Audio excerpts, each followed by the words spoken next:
पिछले 4 दशकों में बियर जंगलों में घूम घूम कर हमने देश में लुप्त हो रहे जानवरों पर अनेक डॉक्यूमेंट्री फिल्म बनाई हैं, पर हमारी हमेशा एक तमन्ना रही है आसमान से जंगलों के फिल्मांकन की। इसके लिए हमने चुना हॉट एयर बलून का रोमांचक और जोखिम भरा अभियान। आइए आप भी हमारे साथ इन अनोखे अभियानों पर।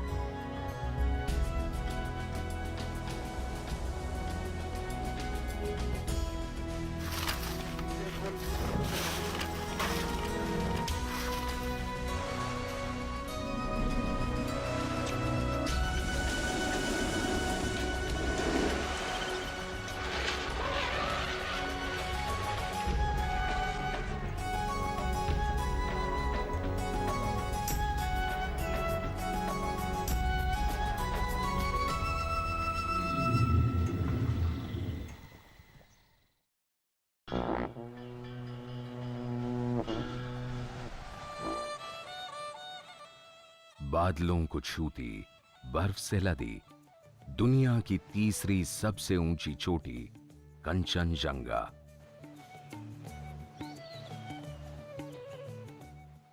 इसकी गोद में छिपे हैं रहस्यमय जंगल। यह ठिकाना है एक ऐसे जीव का जो आज भी दुनिया के लिए किसी पहेली से कम नहीं।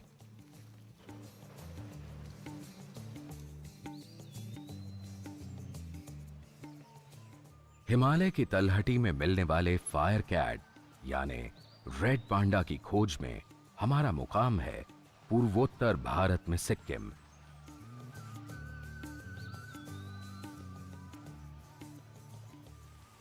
यह छोटा सा खूबसूरत राज्य 3 देशों से घिरा है। 1975 से पहले का यह शांत बौद्ध देश भारत में विलय के बाद बड़ी तेजी से बदला है। राजधानी गंगटोक बताती है कि संस्कृतियों के मेल और शहरी फैलाव का यह सिलसिला अभी थमा नहीं है। नई नई पहाड़ियां और घाटियां शहरीकरण के दायरे में आ रही हैं। इस सब के बावजूद प्रकृति इस क्षेत्र पर खासी मेहरबान है। शांत खुशगवार मौसम वाला सिक्किम सैलानियों को खूब रास आता रहा है। सिक्किम में पाए जाने वाले पांडा को राजकीय पशु का दर्जा दिया गया है। इस दुर्लभ जीव और इसके प्राकृतिक आवास को करीब से समझने के लिए हम यहां आए हैं।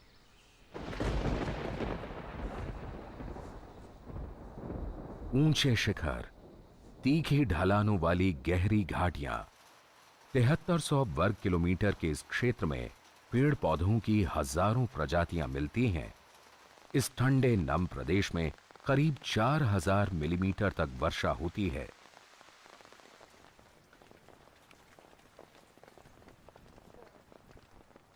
फर्न और काई के मखमली कालीन से ढके जंगल और जमीन।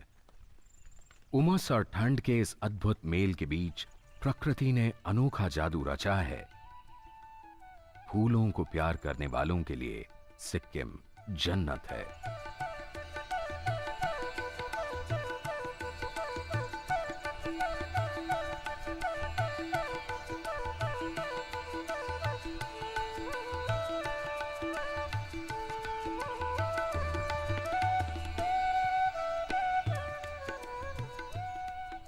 अलग अलग रंग आकार के ऑर्किड और विभिन्न प्रजातियों के बुरांश सिक्किम की शान है।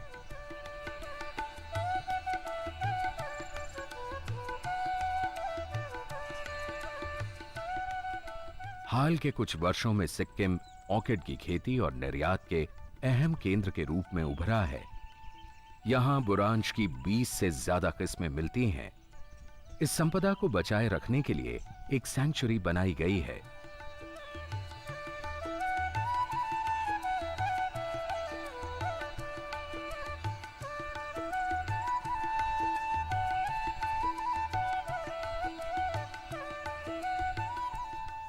इन खूबसूरत जादुई जंगलों में सदियों से इस रहस्यमय जीव का बसेरा रहा है। 18वीं सदी की शुरुआत तक ये जानवर दुनिया की नजरों के सामने नहीं आया था। 1821 में अंग्रेज जीव विज्ञानी मेजर जनरल थॉमस हार्डविक जानवरों की नई नस्लों की खोज में लगे थे। इसी दौरान उन्हें कोलकाता से एक अनोखे जानवर की खाल मिली। बिल्ली और भालू से मिलता जुलता ये जीव अनोखा था। थॉमस हार्डविक गहराई से इस जीव की पड़ताल में लग गए। खाल, बाल, पंजे, दांत, वे कोई भी पहलू छोड़ना नहीं चाहते थे। उन्होंने इसे वाह नाम दिया और लंदन में इस पर शोध पत्र भी लिखा। इसी दौरान फ्रांसीसी जीव वैज्ञानिक फ्रेडरिक कुवियर इस जानवर की तलाश में हिमालय की तलहटी के जंगल छान रहे थे।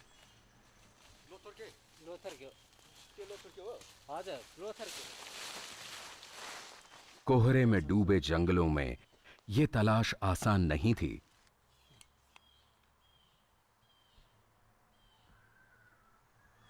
ओ त्यो सर, पांडा सर। वाह।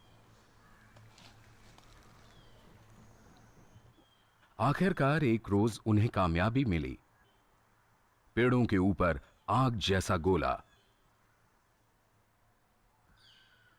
फ्रेडरिक ने इसे नाम दिया फायर कलर्ड कैट। उन्हें चौपायों में यह सबसे सुंदर जीव लगा। जनरल थॉमस अपनी शोध को अभी रूप दे ही रहे थे कि कुवियर ने दावा पेश कर दिया। इस नई प्रजाति को नाम दिया गया अल्रूस फलंजस फलंजस एफ कुविया, यानी लाल पांडा।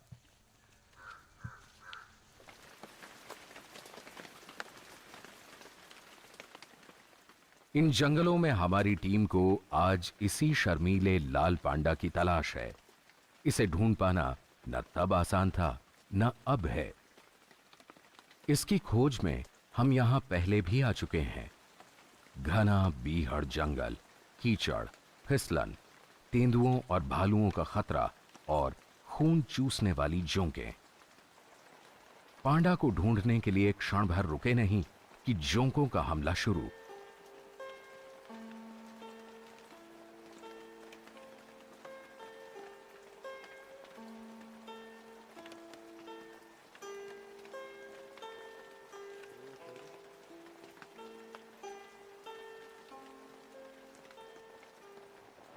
इस धुआंधार बारिश में हमें अपने कैमरों की भी चिंता है। ये इतनी नमी में काम करना ही बंद कर देते हैं। स्थानीय संपर्क और हमारा तजुर्बा आखिर काम आया। कभी कभी इन घने जंगलों में महीनों घूमने पर एक भी पांडा नजर नहीं आता। आज किस्मत अच्छी है। ये मां और उसका बच्चा लगते हैं। पांडा ऐसे मौसम और माहौल में विकसित हुए हैं। इनका गर्म फर इस बरसात से बेअसर है। कितनी ही बारिश हो, इसकी कोई फिक्र नहीं।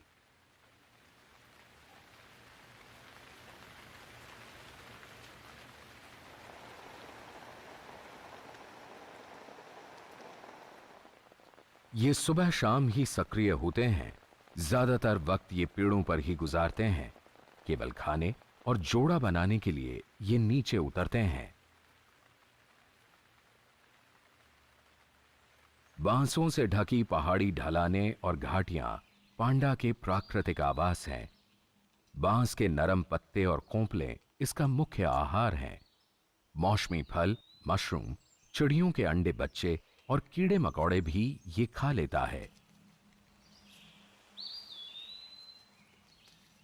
दरअसल पांडा की शारीरिक रचना मांसाहारी जीव जैसी है, इसलिए बांस के तंतुमय रेशों को पूरी तरह नहीं पचा पाता। पत्तों से इसे भरपूर पोषक तत्व नहीं मिल पाते।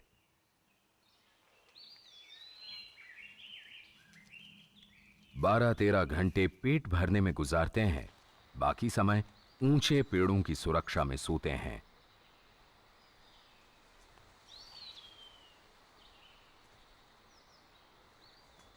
आमतौर पर अकेला रहने वाला यह खूबसूरत जीव मात्र 4 किलोग्राम का होता है। मौस से ढके पेड़ों पर चढ़ने उतरने में यह माहिर है। तेज पंजे और लंबी पूंछ इसमें सहायक होते हैं।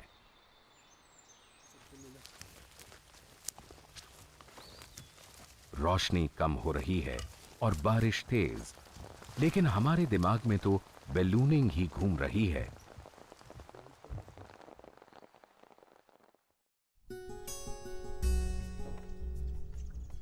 अंतर्राष्ट्रीय सीमाओं से जुड़े उड़ान के प्रतिबंध और यहां की भौगोलिक परिस्थितियां बैलूनिंग की इजाजत नहीं देती, लेकिन यहां तक आकर हम यूं ही नहीं लौट सकते। नियंत्रित उड़ान विकल्प है, ये तो ठीक है, लेकिन प्रक्रिया लंबी और खर्चीली है। स्थानीय अधिकारियों से विचार विमर्श करके हम उड़ान की रूपरेखा तैयार करने में जुट गए।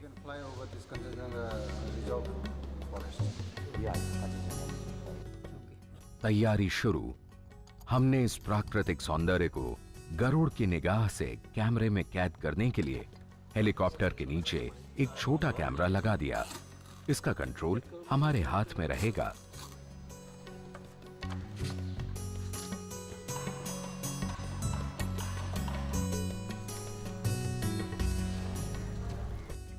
आज हमें तेज हवा की ज्यादा फिक्र नहीं। फोटोग्राफी में सहूलियत के लिए हेलीकॉप्टर के दरवाजे निकलवा दिए गए। So now we want to show this mountain habitat here of the Pampered panda. Because we cannot do the ballooning here, so we thought we take help from you. हमने सीनियर पायलट को अपनी जरूरत बताई। उन्होंने पूरी मदद का भरोसा दिलाया। Yeah, basically if we can get different perspective of the habitat. हम पांडा के इलाके को आसमान से देखना चाहते हैं।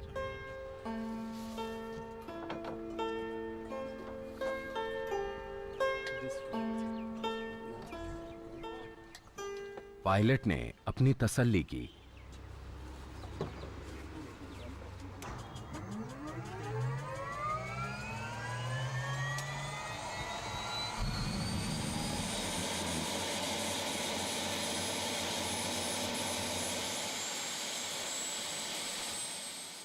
बैलूनिंग इस मामले में अच्छी है, इतना शोर और कंपन तो नहीं होता।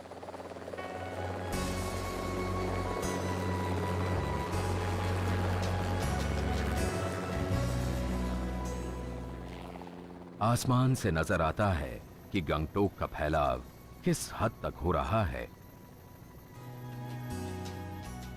अब हमने प्राचीन रूमतेक मॉनेस्ट्री के ऊपर से पश्चिम में सिंगलीला रेंज का रुख किया।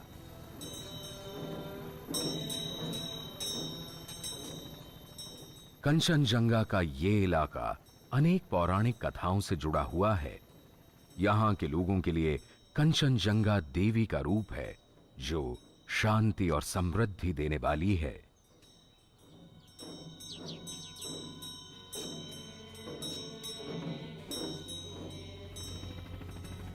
अब हम 10,000 फीट की ऊंचाई पर हैं।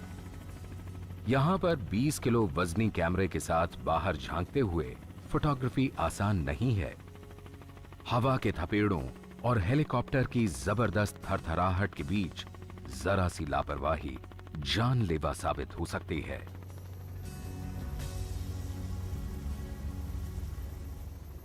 पांडा 6,000 से 13,000 फुट की ऊंचाई वाले ऐसे ही जंगलों में मिलते हैं। हम इनके इलाके में हैं। पेड़ एक दूसरे से जैसे गुथे पड़े हैं। घने उमस भरे अंधेरे जंगलों में इस छोटे से जानवर की तलाश आसान हो भी नहीं सकती। यही वजह है कि सदियों तक लाल पांडा दुनिया भर के लोगों से बचा रहा है। पांडा नेपाल, भूटान और भारत के गिने चुने इलाकों में मिलता है। साथ लगते पश्चिमी बंगाल के जंगलों में भी ये मिलते हैं।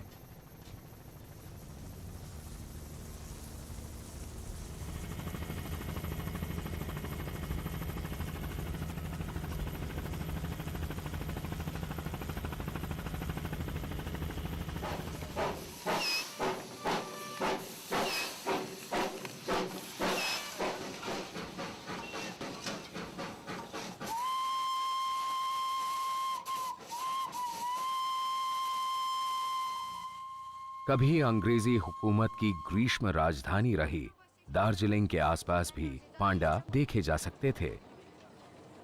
सीधे सादे ये पांडा आसानी से पकड़ लिए जाते थे और शौकीन लोगों के घरों की शान बढ़ाते थे। उस समय दार्जिलिंग इनके व्यापार का केंद्र सा बन गया था।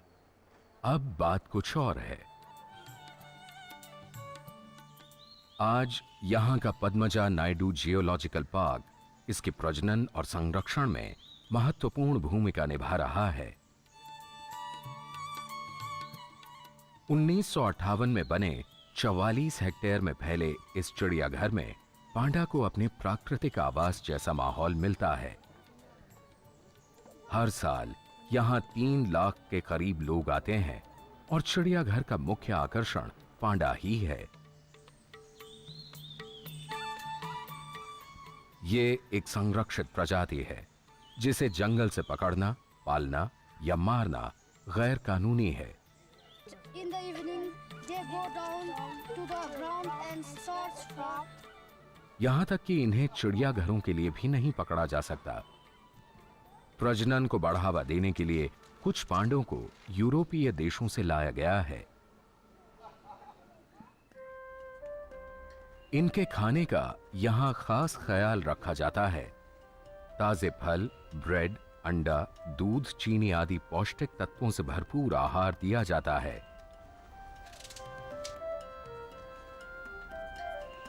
और पपीता 200 ग्राम,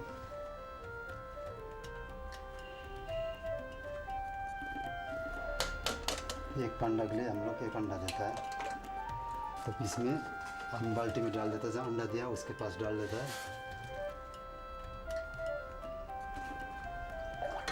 ½ लीटर दूध देता है। ये एक पांडा का खाना हो गया।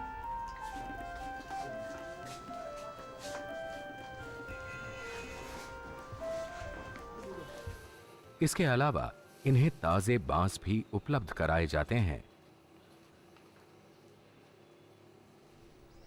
चिड़ियाघर का काम सिर्फ पांडा प्रजनन तक ही सीमित नहीं है। यहां के अधिकारी पेंटिंग और निबंध प्रतियोगिता के जरिए इस दुर्लभ जीव के बारे में जागरूकता अभियान चलाते रहते हैं।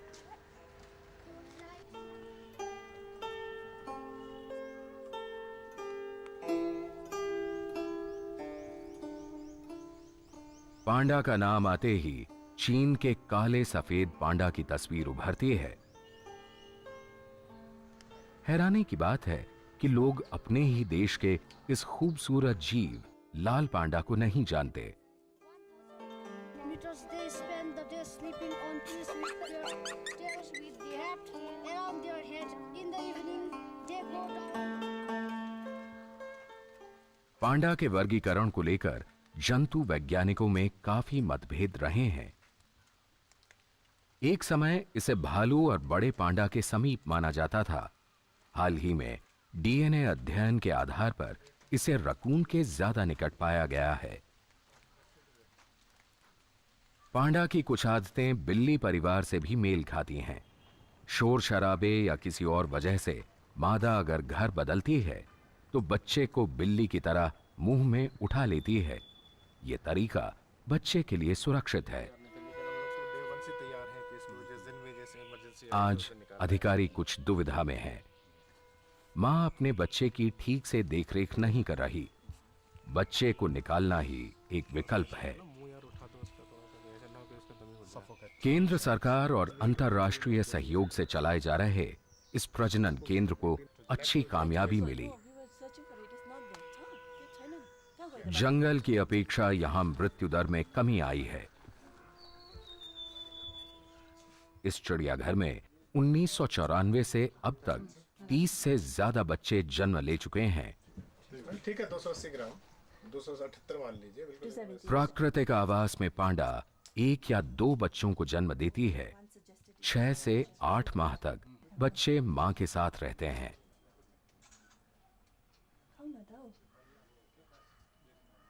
पद्मजा नायडू चिड़ियाघर में पाली पोसी 2 मादा पांडा रेडियो कॉलर लगाकर पास के सिंहलीला नेशनल पार्क में छोड़ी गईं।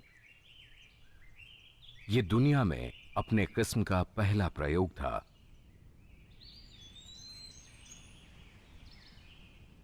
इन पर लगातार नजर रखी गई।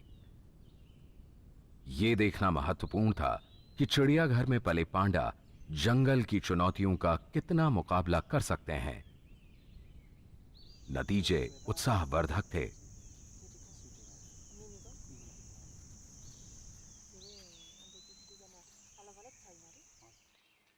मादाओं ने भरपूर बांस वाले क्षेत्रों में अपने अलग अलग इलाके चुन लिए। एक मादा किसी का शिकार हो गई, दूसरी ने एक जंगली नर के साथ जोड़ा बनाकर एक बच्चे को भी जन्म दिया। इस प्रजनन अभियान की यह बड़ी उपलब्धि है। लेकिन इतना ही काफी नहीं है। पांडा को बचाना है तो उसके प्राकृतिक आवासों को भी पूर्ण संरक्षण देना होगा।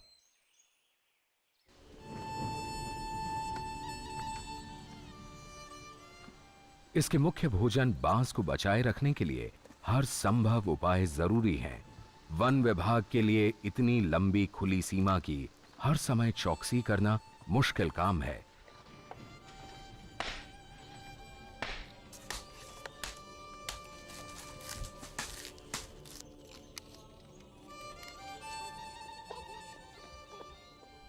सिंहलीला नेशनल पार्क नेपाल की सीमा से सटा है।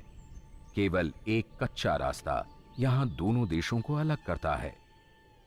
नेपाल की तरफ पड़ने वाले इलाके से जंगल एकदम साफ हो चुके हैं। उजाड़, सुनसान, नंगा पहाड़। कुछ साल पहले तक ये भी पांडा का आवास था। वे आजादी से दोनों ओर आते जाते थे। पांडा पर टूटे इस इंसानी कहर का जायजा हमने आसमान से लेने का फैसला किया। वह चौंका देने वाला है।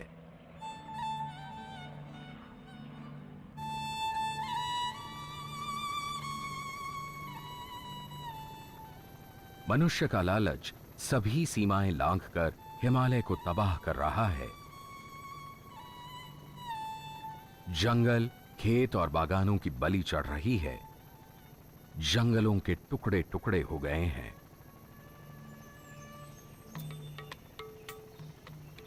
हम नजरअंदाज कर रहे हैं कि पांडा के साथ साथ हमारी अनमोल संपदा भी मिटती जा रही है, जिसके दूरगामी असर होंगे। समय निकला जा रहा है। इस खूबसूरत भोले भाले फरिश्ते जैसे पांडे को बचाने के लिए नेपाल, भूटान और भारत की सरकारों का आपसी सहयोग बहुत जरूरी है।